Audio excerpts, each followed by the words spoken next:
generación, en estos tiempos, es donde más hemos estado siendo atacados por el enemigo. Muchas veces caemos, muchas veces cometemos errores y el enemigo está allí constantemente condenándote, constantemente buscando hacerte sentir mal.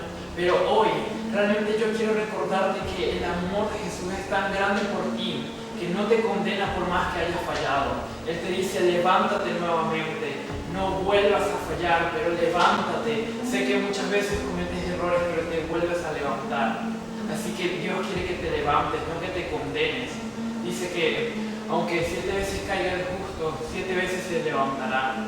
Y si muchas veces te has caído, este es el tiempo de volverte a levantar. Sí, el enemigo va a venir a tentarte, muchas veces el enemigo va a venir a constantemente atacarte.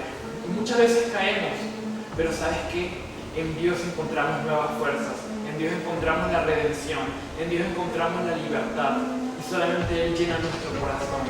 Muchas veces tenemos luchas y batallas, pero solamente en Dios encontramos la victoria. Espero que este mensaje pueda ayudarte muchísimo y sería genial que puedas compartirlo con alguien más. Eres increíble.